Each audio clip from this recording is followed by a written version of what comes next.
They tweet out only news and information for the most part now. It is a cesspool. I mean, it's gotten, through anonymity, and you sit in your basement in your underwear, you can say anything you want. That's absolutely true. And there's no governor on social media. It just is puke coming out of too many mouths. It's really disgusting. I have to say this about ICE, though.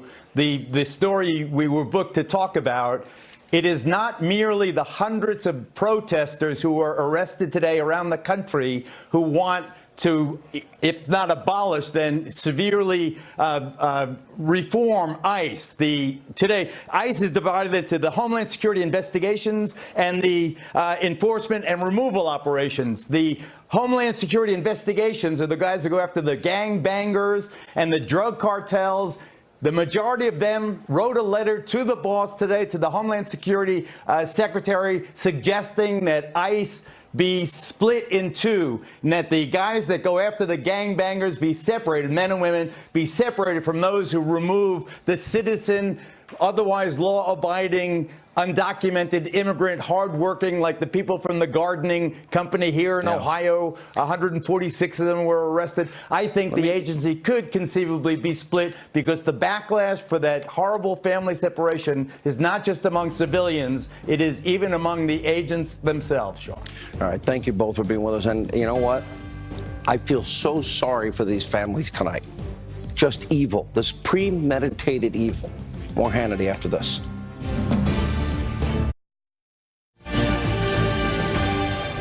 All right, we're now awaiting a press conference from law enforcement in Maryland, and this will take place in the next hour. Be sure to tune in for that. They have the latest details. As we said, it looks like a lawsuit, disgruntled, he lost, he went after the paper. Motives, really, when you think about it, it doesn't matter. It's just evil. And the evil manifests itself in so many forms. We pray for the families tonight, those who lost loved ones, those who are healing in hospitals tonight. Thank you for being with us. We'll always be fair and balanced, and we're not to destroy Trump media. Let not your heart be troubled. Laura has a big show coming up. Laura, take it away. Have a good show. Thanks so much, Sean. Good evening from Washington. I'm Laura Ingraham. This is the Ingraham Angle. Law enforcement officials, as Sean said, are set to provide updates on the very latest about that deadly shooting, a horrific shooting at the Capital Gazette newspaper in Annapolis, Maryland. They were not planning on giving any further updates tonight, so we expect to hear some real news. So let's go straight to Fox News correspondent Kristen Fisher, live at the scene. Kristen.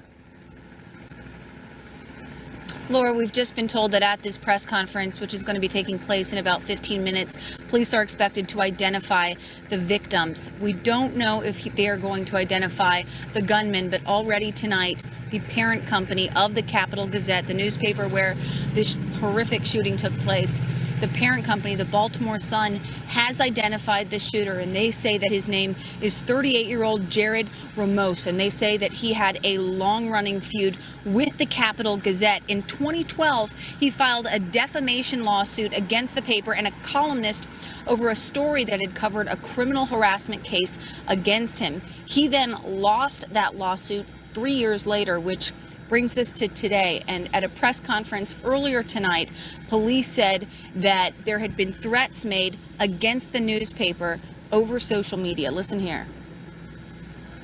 We know that there were threats sent to the Gazette through social media. By this person? He's in his late 30s. By this person? Those threats were sent by this person? No, the threats were sent over social media. We're trying to confirm what account that was, and we're trying to confirm who actually sent them. To my knowledge, those threats were as early as today. So that's all that police said about the gunman at that previous press conference. They may say more in about 15 minutes, but they will certainly be talking about a bit more about the victims. In terms of what the paper has said, they have already named one of the victims, and the Baltimore Sun is reporting that one of the people killed here today was the Capital Gazette's own editor, and I'm afraid I may butcher his name, but his name is Rob Hiaasen, Hiaasen. He is one of the 5 victims here 2 people were injured. They were transported to the hospital with what we believe to be superficial injuries, either from glass or from the gunshots. But just a horrific day here, Laura. It started around 2:30. Police responded to the scene within 60 seconds after this gunman walked through the front door with a shotgun and smoke grenades. He then walked through the first floor of this newsroom, which had a very open floor plan, so there was no place for the employees inside to hide. They had to get underneath their desks. He then opened fire. Police showed up on the scene. The shooter did not fire at police. They were able to miraculously take him into custody without any shots being fired.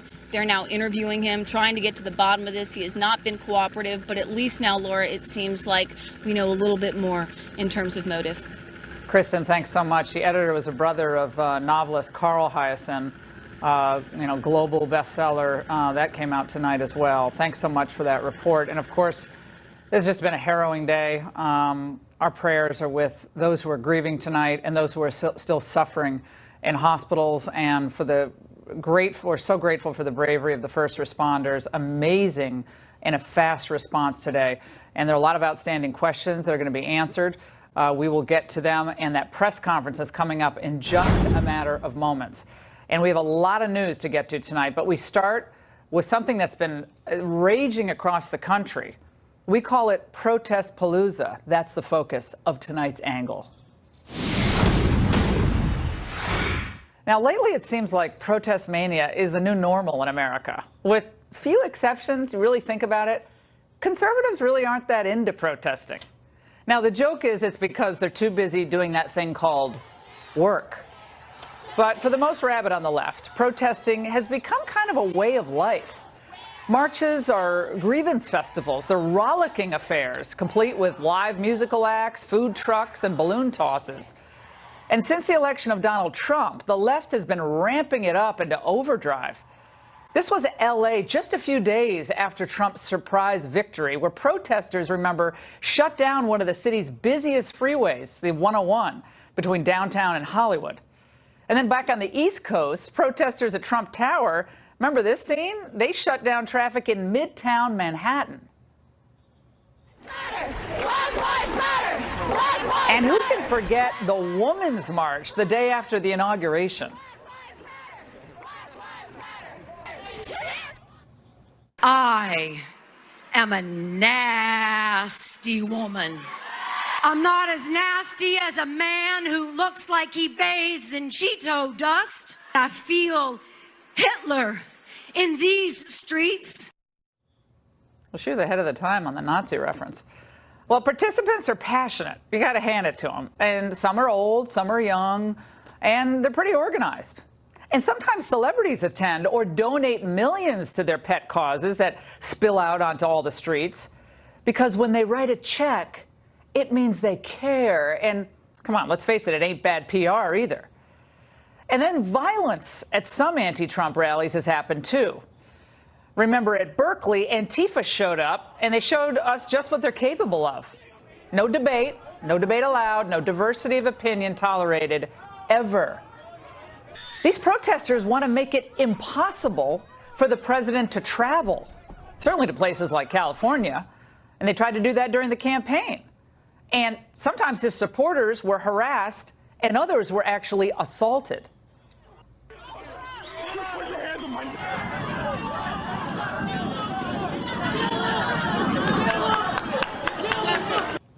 And now the Occupy ICE protesters want to, again, make it impossible for our immigration investigators to do their jobs. Well, they managed to shut down one office of ICE in Portland, Oregon for more than a week. This is a Democratic Socialists of America group, and they blocked entry into the federal facility. Keep them together. Keep them together. Stop them. Stop kidnapping kids. Stop kidnapping children, you Nazis. You work at a concentration camp. You work in a concentration camp, you Nazi. Doesn't that look like a Saturday Night Live skit at some point? I mean, it looks ridiculous. Dozens of people today here in Washington, D.C. shut down a government meeting And in Grand Rapids, Michigan, they did the same thing, protested a contract that ICE had to house detainees in a local jail. And more in Washington, D.C., that also saw these protests where thousands of women urged for the abolishment of ICE, Immigration Customs Enforcement. Now, they occupied the Senate Hart Office building, and they joined themselves together with all these liberal politicians. It was like, again, it was like everybody looks like Jiffy Pop. They have the tinfoil robes and the chants that don't really rhyme. But the Capitol Police arrested nearly 600 of the chanting throng. And the D.C. ICE protests were led by pro-Palestinian activist, you've seen her before, Linda Sarsour. Marching is important, that rallying is important, but it is not enough under a fascist administration. Are you ready to sacrifice just a little bit? People want to tell us when to protest, how to be civil, how uncivil it is to have billions of dollars to build prison camps on military bases, but not have money to give clean water to the people of As Islamic countries continue to subjugate women and girls, as honor killings go unprosecuted across the globe, it's curious that Sarsour would lecture us on human rights abuses against women in the United States. Now, by the way, this is the same woman who, in addition to her hate toward the Jewish state in Israel, once tweeted out the following. She tried to delete a lot of these, but they were captured. Underwear bomber was CIA all along. Why did I already know that? Shame on us scaring the American people. And oh, and this gem, I love this one. How many times do we have to tell white women that we do not need to be saved by them? Is there code language I need to use to get through? Well, here's the question for Linda. Is she really worried about kids at the border? Or is her primary concern burnishing her own brand as this global human rights superheroine? Or maybe it's just kind of part of a larger political agenda? Yeah, probably all of the above. Sarsour is arrested regularly. It's kind of like a hobby. She was arrested outside Speaker Ryan's office back in March, outside Trump Tower last year, and she wears it all as a badge of honor. They release him quickly anyway. And of course, she relishes all the media coverage. Now, you got to understand this. She wants your daughters, your wives, your sisters, and our students to join her in what is ultimately a deeply anti-free market, anti-rule of law, anti-American founding mindset. She and thousands like her they're really, really good at projecting anger and outrage. You know, I was thinking about this today. To what end? What's the game plan here for making America better, for making it stronger, more economically prosperous? I guess freebies for everybody from the government, guaranteed wages, guaranteed college education, guaranteed universal preschool, guaranteed, I don't know, everything. Open borders, more abortions. I mean, where does it all go? Well, I have a question. Is this message really getting through to younger generations of women? Republicans better hope not. But in the and shocks our conscience, we must protect the right to speak out. But at the same time, what we should never encourage are threats, implicit or explicit, against our public officials, as we saw from Maxine Waters last weekend. So maybe we should reconsider, just to kind of elevate it a little bit, what we're writing on those signs that we hold up to the cameras, what we're screaming in people's faces, you know, how we speak to each other. It's all gotten too nasty. And everyone seems really, really angry all the time. Mr. President, in case that you don't realize, this is America, and the American people have zero tolerance for you. We need to fight for justice in our country. That is not negotiable. Keep pushing, because the American people is here. This is America, Mr. President. Zero tolerance for you. And we're going to join the law enforcement presser in progress right now up in Maryland. We Let's know watch. through the investigation that there are no further threats to the Capital Gazette newspaper or to the area around 888 Bestgate Road. What I also would like to tell you is that the Anne Arundel County Police Department, with our partners throughout Anne Arundel County government, Annapolis City, the state, we work very well together. We have the best interest and well-being of our victims in mind. We have a warm line for Anne Arundel County. That number is 410-768-5522. And I would urge any persons who witnessed anything that occurred this evening, were walking by the address of 888, was near the address, who just need someone to speak to, I would urge them to call that line. Jen Corbin will have additional staff ready for this evening for any influx of phone calls, and I'm going to allow her to explain the warm line and the issues behind that in a second. I want to end on this. We have a responsibility and an obligation to these victims. Everyone in the Anne Arundel County Police Department and all of our allied agencies, all of our government officials, we are deeply saddened by what happened today. We're deeply saddened that we had to make those notifications, and we're deeply saddened that a person had to take this into his own hands, and this is a result. So I'm going to bring Jen Corbin up, and we're going to talk about the warm line real quick. Can you please tell the names again? I'll make sure everybody gets it. So good evening. Just to kind of explain what's happened, my staff has been here since this occurred. We have been involved in the reunification of the witnesses to their families, along with notifying the families of the people who've lost their lives. For the warm line, basically what we're asking is anyone who spoke with us today or anybody who maybe did not make contact with us through investigations, that they can reach out through that number. We have licensed clinicians on 24 hours a day. We will come out and help you in any way possible. What I'm going to ask is that we're not using that number to call for information on the investigation. That is not what this number is for. This number is for people who have witnessed and might need assistance getting through the trauma piece of this. We are not asking you to call and ask questions about which family members are where, or us to give comments on the investigation. We are here to help. So that number is for family and witnesses to call in. We will be available all night long. We can come out if people need it, or discuss how people are doing by phone. Thank you. Okay, so again, that's the information that we have to hold true to what we said in the beginning of this. As soon as we have information, we'll get it out. So that was the purpose of calling this press conference. Again, that warm line number is 410-768-5522.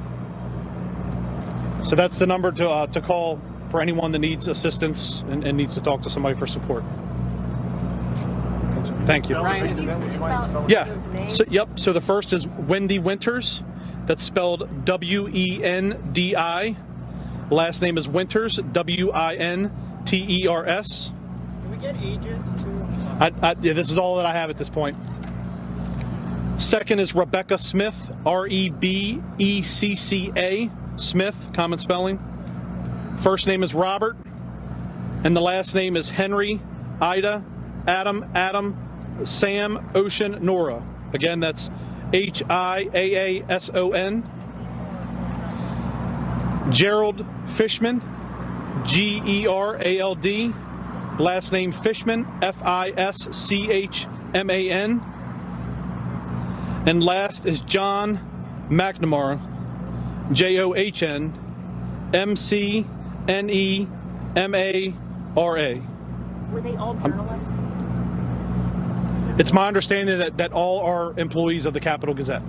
Capital N on McNamara? M-C-N-E. M-C-N-E-M-A.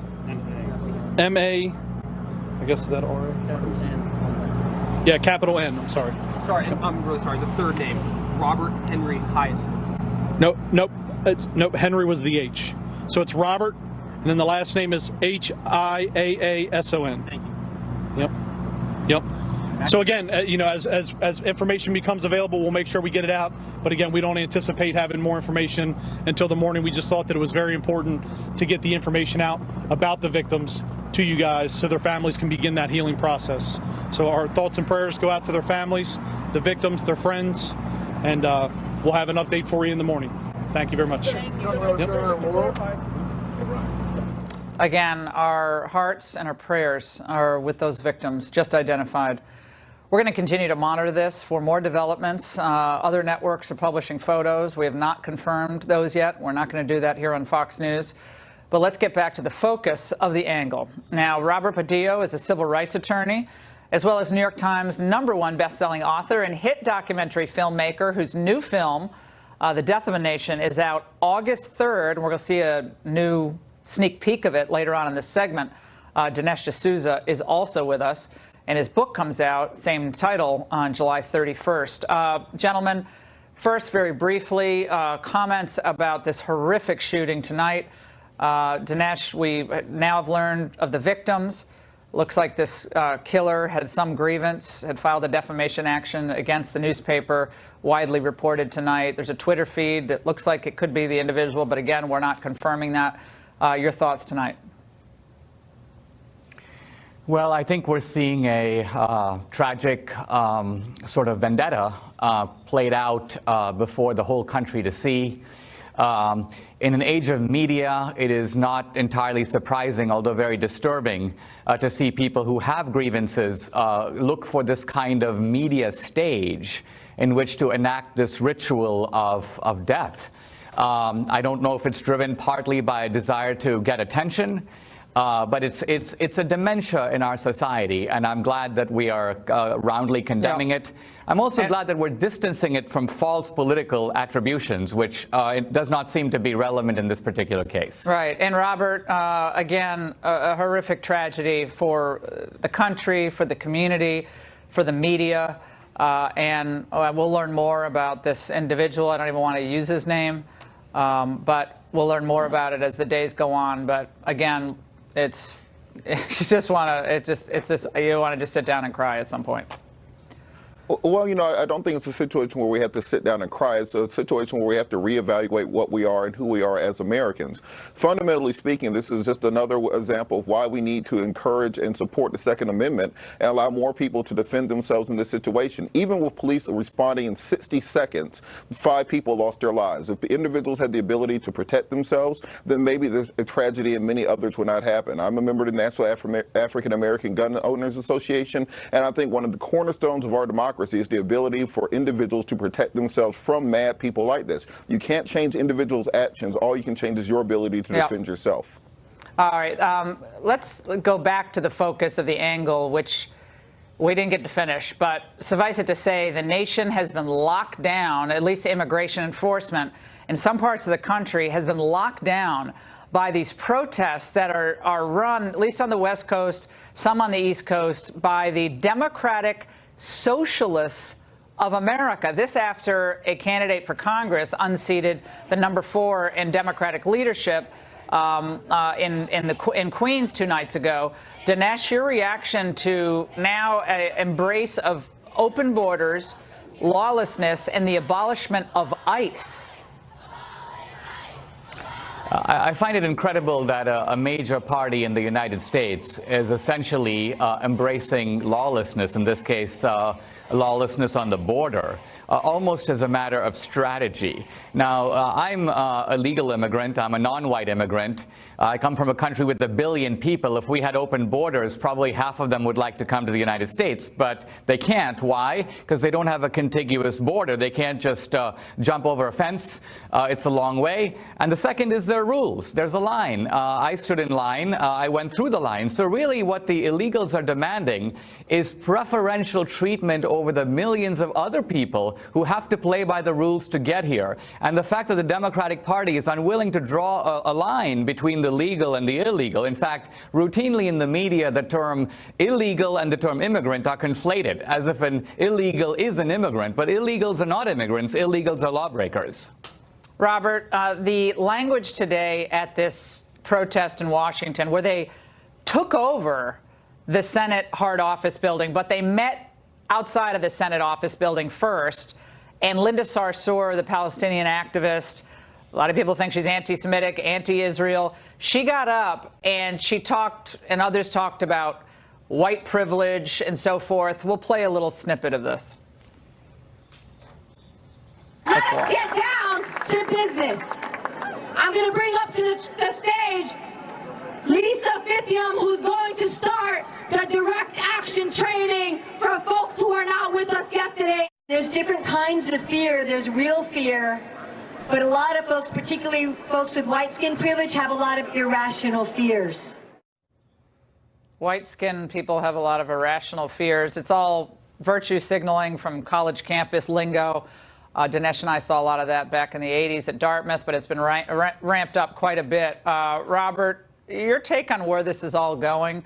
You heard the training manual being referenced in the speech there. We have the direct action training. They train people on how to get arrested. That's nothing new. I guess the civil rights movement did that as well in the 60s. But it seems a lot angrier and a lot more rabid. Well, I don't think it's so much angry or more rabid, but we have more media now to concentrate on it. Back then, we had 3 news networks reporting on things. Now we have a 24-hour-a-day news cycle that reports on things instantly, and not including the internet. But what I think we have to do is not discount these protesters, not discount their needs and their grievances. One of the mistakes the Democratic Party made was in 2008 and 2009, while the Tea Party was rising, you saw liberal commentators on the other networks making the same assumptions about them, calling those people crazy, insane, everything along the lines. And then 10 years later, after losing 1,000+ elections, Republicans and the right control all facets of the United States government and most state governments. So we can't simply ignore the individuals who are out there protesting. What we need to do is engage across party lines, have the president, have the Republican Party lay out what their immigration strategy is, what their policy procedures what's their are. strategy? What exactly I didn't get to this in the angle. What is the strategy of Linda Sarsour, who has tweeted the most hateful, horrific things in her career? Okay, she doesn't have problems with tweeting that. She deletes some of them, and everybody forgets about it. And Dinesh, you have this film coming out on August 3rd that deals with a lot of the hate of the past, and it's like a historical foundation in many ways of what's happening today. Your reaction, then we're going to play a little clip from your preview of your film that no one else has seen. But your reaction to her in particular and her vitriol. Well, look at the reason that they keep using the terms like racism and fascism and white privilege and so on is they're trying to make, they can't fault Trump for being anti-black. He's not. And so they're trying to get him on this immigration issue as well as on the security issue as being some kind of a racist. Now, the important thing to realize, Laura, is that the vast, vast majority of legal immigrants who come to this country are non-white. Most of us today come from Asia, from Africa, from South America. And so the line that Trump is drawing is not a racial line at all. It's a line between the legal and the illegal. The comparison to fascism is absurd because Hitler was not concerned with illegal immigrants. The Jews were citizens of Germany. They had been in Germany for a long time. Hitler was drawing an internal line between, if you will, what he considered to be first-class citizens, the Nordic Germans, and he wanted to make Jews into second-class citizens or worse. Now, the comparison is embarrassing. The comparison is insulting. It's so ridiculous on so many levels. It's infuriating. But I want to play a clip. This is from the preview from your film, The Death of a Nation, coming out August 3rd. Nobody's seen this yet. Let's watch. Lincoln was elected to unite a country and stop slavery. Democrats smeared him, went to war against him. Now their target is Trump. America was never great. Slavery, genocide, and war. Donald Trump wins the presidency. So help me God. They say he's killing America. There will be a vote to impeach. They say he's a racist. This was a white lash. And a fascist. Who are the real racists? Well, that goes right to the heart of what we're talking about in these protests. Dinesh, where can we watch the whole trailer, the entire trailer? Just go to my website, DineshD'Souza.com. The movie also has a website, deathofanationmovie.com. We have the full-length trailer, and mark your calendars for the first weekend of August. All right, and Robert, as we close this segment out, Do you feel like the protesters throw around Nazi, racist, concentration camp, internment camp, fascist too glibly, too regularly, too frequently, and so all of the criticism, whether maybe some of it's merited, of conservatives just kind of melts away, and it kind of people just, it becomes white noise at some point? And I don't mean that racially. I'm talking about white noise. Well, I think a big chunk of it is that the hyperbolic nature of American political discourse has grown to a point that it's X'd itself out. Remember during the Obamacare debate, we talked about death panels, fascism, and a new form of slavery because Obama wanted to give people health care. So let's stop and take down the rhetoric on both sides and get back to policy discussions, because if you get to the root of things, about 90% of people agree on most issues. It's the 5% on each end of the political spectrum that are driving the debate. We got to get to the point where we can all talk and find real solutions. I like that ending. Thanks so much to both of you. And moments away, tempers explode over a Russia investigation that never seems to end. The best exchanges from FBI Director Chris Wray, Deputy AG Rod Rosenstein before Congress, next. Oh, you guys see those fireworks during the questioning of the Deputy AG in that House hearing today? Rod Rosenstein has been overseeing the Russia investigation forever, since Jeff Sessions' notorious recusal, and GOP lawmakers didn't hesitate to vent their frustrations with his handling of the probe. You wrote the memo saying that Comey should be fired, and you signed the FISA extension for Carter Page. So my question is to you, seems like you should be recused from this more so than Jeff Sessions, just because you were involved in making decisions affecting both prongs of this investigation. Why haven't you done that? Congressman, I can assure you that if it were appropriate for me to recuse, I'd be more than happy. If you have evidence of wrongdoing by any member of the Trump campaign, present it to the damn grand jury. If you have evidence that this president acted inappropriately, present it to the American people. Whatever you got, finish it the hell up, because this country is being torn apart. I think the best thing we can do is finish it appropriately and reach a conclusion. And I certainly agree with you, sir. The people should not jump to conclusions without seeing the evidence. Did you read the FISA application before you signed it? I'm not going to comment about any FISA application. So why are you keeping information from Congress? Congressman, I am not keeping any information from Congress that it's appropriate. Your statement that I'm personally keeping information from you, trying to conceal information. You're the boss, Mr. Rosenstein. That's correct. And my job is to make sure that we respond to your concerns. We have, sir. So I appreciate your concerns. Again, I think the House of Representatives is going to say otherwise. But your use of this to attack me personally. Why did you? It's not wrong. You got 7 days to get your act together, and I want to know why you won't give us what we've asked for. Sir, I certainly hope that your colleagues are not under that impression. That is not accurate, sir. And it is accurate. We have caught you hiding Mr. information. Chairman, can we allow the witness to answer? Anyone else get nervous during that exchange? I was very uncomfortable. Joining me now for analysis, great panel, of course, Fox News contributor, former federal prosecutor Andy McCarthy, just wrote a great piece, by the way, former Whitewater Deputy Independent Counsel Saul Weisenberg, and former FBI National Spokesperson John Iannarelli. Great to see all of you. Saul, let's start with you. You were annoyed by Jim Jordan's questioning, which you found to be badgering. And I got to say, I was watching in my radio studio, and I kind of winced, because when you have to interrupt the witness, it makes your case not look that strong. Just let him answer the question, then have a quick follow-up. But I think he's worried about not having enough time. They have such limited amount of time that he probably got frustrated. But was that a fatal mistake on the part of Jordan? Well, I don't think it's a fatal mistake. I just think he's, he went to school at the Teddy Kennedy School of Congressional Cross-Examination. You ask a hostile question, and then you immediately interrupt the person that you're questioning. So my objection is not to the substance of what he asked. He's allowed to ask anything he wants. It is to the badgering. But the larger question here about this whole exercise of bashing Rosenstein is something that Andy has spoken to several times in his columns, Andy McCarthy, and spoke to it a couple of days ago. President Trump has the absolute authority to order Rod Rosenstein to turn over anything and everything to the Congress. And if he did it and Rosenstein didn't want to do it, he could resign, or if he refused to do it, the president could fire him. Why hasn't he done that? Let's ask Andy that. Andy, what's the delay? Why hasn't President Trump just said, turn the documents over? That's not prejudicing the case, or he doesn't look like he's defensive. Just, it's transparency. Why won't the president say to Rosenstein, enough of these continuing resolutions that they keep passing that are meaningless in Congress? If they pass a resolution, oh, we're compelling you to release the document. They're not going to release the documents. That was clear today to me. So why won't the president demand that they be finally released? Get this thing on the road, show on the road. It's a great question, Laura, and I appreciate Saul bringing it up. You know, the great irony, I thought, of the hearing was my friend Jim Jordan really laying into Rod Rosenstein, saying, you're the boss, these people work for you. And the elephant in the room is that Rosenstein works for Trump.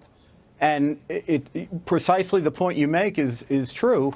Trump can order this. So what we understand is that he's gotten advice. I don't think it's particularly good advice, that because he's been under investigation for obstruction, and because the critics of Trump have conflated in the public mind the Republican Congress's pursuit of what went on with the agents who conducted these investigations and Mueller's investigation, that if Trump acts to force disclosure and help Congress here, he's effectively obstructing justice. Now, I think that's nuts. I don't see a legal obstruction case. I get it.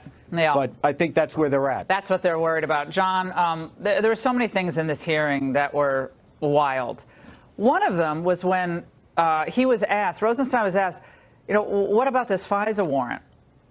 And he wouldn't answer the question about whether he read it. And then he said, well, this, Strzok didn't brief me, and he went through the others. Moyers didn't brief me. But he wouldn't answer the question about, did you actually read this FISA warrant? And he kept saying, well, you basically don't understand. And I also said, I don't supervise, I have 100,000 employees. So he wasn't looking over the shoulder of Peter Strzok at every moment, but he said he wants to root out any corruption that's there. If he had read the warrant, he would have said, I read the warrant. He obviously didn't read the warrant, or maybe glanced over it so long ago he can't remember the specifics, which is why he's not commenting. I'll tell you, this whole process is moving so incredibly slow.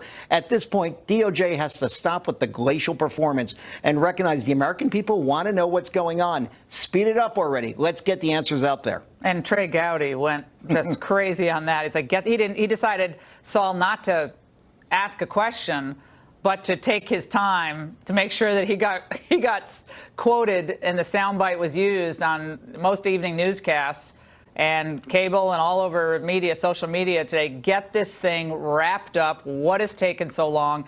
Give us the documents. And then there was a moment when Jordan was pressing another matter about Peter Strzok. I want to play it and have Saul's reaction. Let's watch.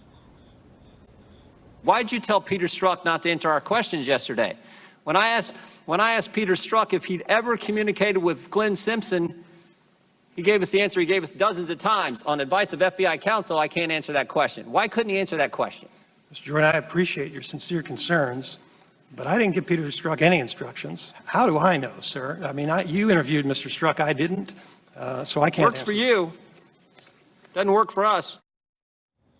So, I don't think Rosenstein came off well today at all. I thought he came off as very defensive, very flip, but he played the victim card. You're personally attacking me. You're mean to me in the media. Like, welcome to the big leagues, buddy. You're deputy AG. It's pretty hot right now. But he kept saying, well, there's all these people who work in the Department of Justice. This is the biggest case, the Russia case, but the Hillary email case. These two things dovetailed together because of this one agent. He had a duty to find out what happened. Well, keep in mind here, I think he did better than you think he did. But keep in mind two really important things. I'm glad you focused on this, because Rosenstein made 2 points. Number one, I'm not the one, and nobody at DOJ, as opposed to FBI, which is in the DOJ, but nobody in Rosenstein's shop told Peter Strzok what to say or not to say. And also, he made it very clear he had nothing to do with the redactions, including this latest outrageous redaction that they didn't find out about until the Inspector General's report came out about the "will stop him." He didn't have anything to do with that. When he found out and when he was told there were redactions, he brought in this U.S. attorney from Chicago. But it brings up an interesting point.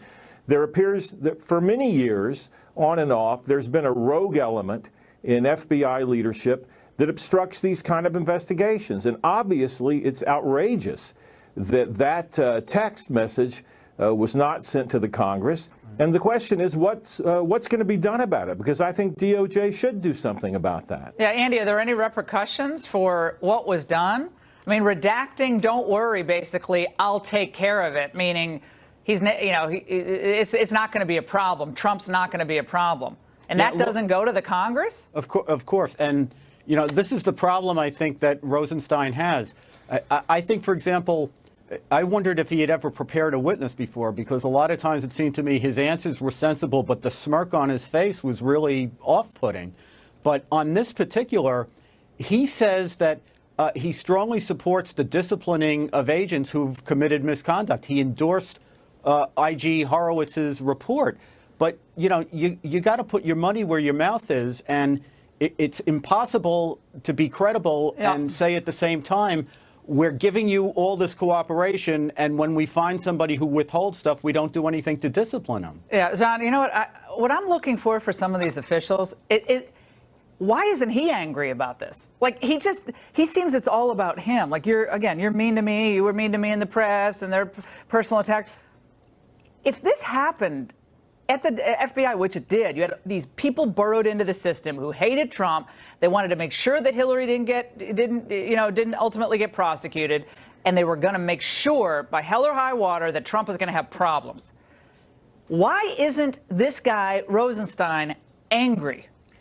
I don't know, because I'll tell you, in the FBI, I held a lot of leadership positions. No matter what somebody did underneath me, I'm the boss. I'm responsible for it. And you better believe I would have been angry after the fact when I confronted whoever did what. Yeah, it was just the buck stops here. No, I guess not. It's like, oh, I have too many employees. Well, they let him out. They let Strzok out. Don't forget, a couple weeks ago, he was let out, escorted out of the office. It's about time. So, yeah, but he still works there, though. I mean, we don't know. It's not like he's gone. He's sort of over there. Yeah, like what? But he was moved to like human resources after the Lovebirds text first came out. We need human resources. Yeah, exactly. Okay, guys, this is human resources. Yay. All right, guys, thanks so much. And another Roger Stone associate is targeted in the Mueller probe, and Stone is here to respond next.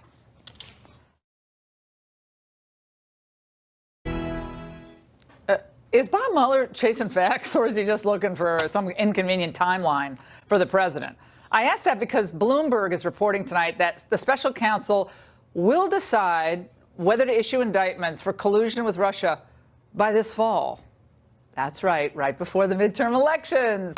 As you heard moments ago, Trey Gowdy wants this, quote, wrapped the hell up. And it seems the American public agrees. A Harvard-Harris poll recently found that 58% of Americans want this probe wrapped up in 6 months, with a whopping 30% who want it stopped immediately. Let's discuss with former advisor to Donald Trump, author of the book Stone's Rules, Roger Stone, and Fox News contributor Byron York, chief political correspondent for the Washington Examiner. Roger, we're going to get to the issue of your associate being subpoenaed in a moment. But first, this Bloomberg story about the timing of when this will be wrapped up. Very curious. Well, and 2 days ago, there was a story that said that the special counsel was now going to focus on Russian collusion. Really? What's he been doing for 2 years? We're almost at the half point in Donald Trump's first term, and he's still under investigation with no charges of Russian collusion by him or his family or his campaign brought, because there is no evidence of such. This is an effort to undo what they couldn't do at the ballot box in 2016. It is a naked partisan effort to remove the president. Byron, what do you make of the public souring on this investigation at this point? Well, I think part of it is just the fact that it hasn't come out. There's been no evidence to come out about collusion, and part of it is the president's campaign against him. The Rudy Giuliani campaign has been actually quite effective. Now, on the November thing, there's a very specific Justice Department policy about issuing prosecutions that might affect an election. Last time, remember? That's what Comey talked about. That's not done, and there's no date specific set, but it is late June. June now, and the idea that he would issue some sort of indictment in the fall before this election, no, I don't think that's going to happen. Yeah, and now they're talking about, you can't name a Supreme Court justice until the investigation wraps up. It's got to be an odd-numbered year, apparently. It can't be an election year. Roger, the news came out today that your associate, one of your associates, has been subpoenaed by Robert Mueller, an aide who worked apparently briefly for you during the 2016 election. Thoughts? Well, first of all, the witch hunt continues. Andrew Miller, who hasn't worked for me since 2013, 3 years ago, did come help me at the Republican National Convention for a week. By the way, he's not a Trump supporter. He is a registered libertarian and active supporter of Governor Gary Johnson in 2016, supported the Johnson-Weld ticket. This is a fishing expedition. But if he didn't work for me other than at the convention, what did he just do kind for of you? reinforces my view that this is some kind of effort to frame me for some extraneous offense to silence me or to get me to testify against the president. What did the story here, Laura, is not so much the subpoena. Yeah, what did he do for you? Why did you have a Gary Johnson guy work for you for a week? I'm not following that. Well, when he worked for me, and it was 3 years ago, he did scheduling. He traveled with me as a wingman. He did some IT work. But again, he remains a good friend of mine. But I thought this was about Russian collusion and the 2016 election. The story here is not so much the subpoena, but the fact that he is going to seek through his lawyers to quash it on broad constitutional grounds, as I understand it. It's a violation of his Fourth Amendment rights.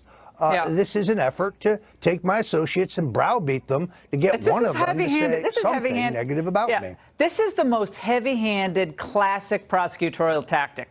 Take people who are low on the totem pole, turn the screws on them, and turn them so hard that they'll do anything to make it stop because they're afraid. I mean, they have money. They're not going to be. I mean, Roger spent hundreds of thousands of dollars trying to defend himself against Lord knows what. And someone on MSNBC tonight, apparently, Byron, said that Roger is the last person to be interviewed by Mueller.